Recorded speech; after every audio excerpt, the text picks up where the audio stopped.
અરવલ્લીના મોડાસાની પ્રાર્થના ગ્લોબલ સૈનિક સ્કૂલમાં ધોરણ 8ના વિદ્યાર્થી સાથે મારપીટના ગંભીર આક્ષેપો સામે આવ્યા છે. હોસ્ટેલમાં રહી અભ્યાસ કરતા 13 વર્ષીય વિદ્યાર્થીએ આંતરિક પરીક્ષાનું પેપર જોયું હોવાના આરોપ બાદ તેની સાથે મારપીટ કરવામાં આવી હોવાની ફરિયાદ નોંધાઈ છે. વિદ્યાર્થીના પિતાની ફરિયાદના આધારે શાળાના ટ્રસ્ટી હરેશભાઈ પટેલ અને આચાર્ય ચંદ્રસેન પટેલ સામે પોલીસ દ્વારા ગુનો નોંધવામાં આવ્યો છે. ફરિયાદ મુજબ વિદ્યાર્થીને લાફા મારવામાં આવ્યા તેમજ પ્લાસ્ટિકની પાઇપથી માર મારવામાં આવ્યો હતો. ઈજાગ્રસ્ત વિદ્યાર્થીને સારવાર માટે મોડાસા સરકારી હોસ્પિટલ ખસેડાયો હતો. હાલ પોલીસે ફરિયાદના આધારે તપાસ શરૂ કરી છે અને સમગ્ર મામલો તપાસ હેઠળ છે. તપાસ બાદ ઘટનાની હકીકત સ્પષ્ટ થશે.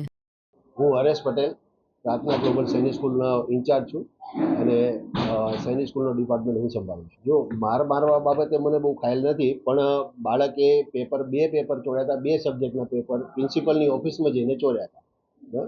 એને ચોરી અને બીજા બાળકને આપ્યું છે.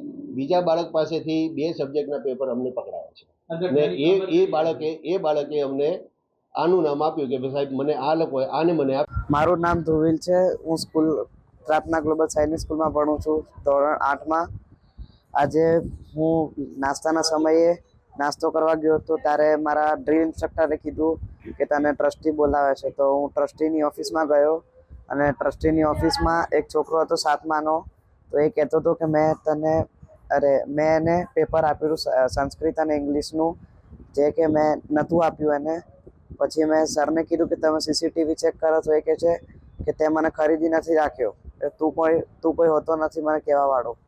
અને પછી 20-25 લાફા માર્યા છે, દંડા માર્યા છે અને છોરી જોડે લાફા મરાવડાયા છે.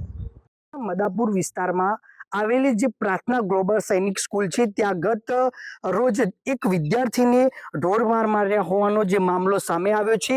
તેની અંદર સમગ્ર ઘટનાને લઈને વાત કરવામાં આવે તો આ જે વિદ્યાર્થી છે ધોરણ 8નો વિદ્યાર્થી હતો. તે આ પ્રાર્થના ગ્લોબલ સૈનિક સ્કૂલમાં રહીને જે અભ્યાસ કરતો હતો, પરંતુ ઇન્ટરનલના જે પેપર લીકના મામલે જે શાળાના જે ટ્રસ્ટી છે હરેશભાઈ પટેલ, તેમના દ્વારા વિદ્યાર્થીને ઢોર માર્યા હોવાનો જે આક્ષેપ થયો છે અને આક્ષેપને લઈને સમગ્ર મામલો હતો તે રૂરલ પોલીસ સ્ટેશન ખાતે પહોંચ્યો હતો અને રૂરલ પોલીસ સ્ટેશન ખાતે ચંદ્રસેન પટેલ તેમજ હરેશભાઈ પટેલ સામે ફરિયાદ નોંધાઈ છે અને હાલ સમગ્ર ઘટનાને લઈને પોલીસે તપાસ હાથ ધરી છે.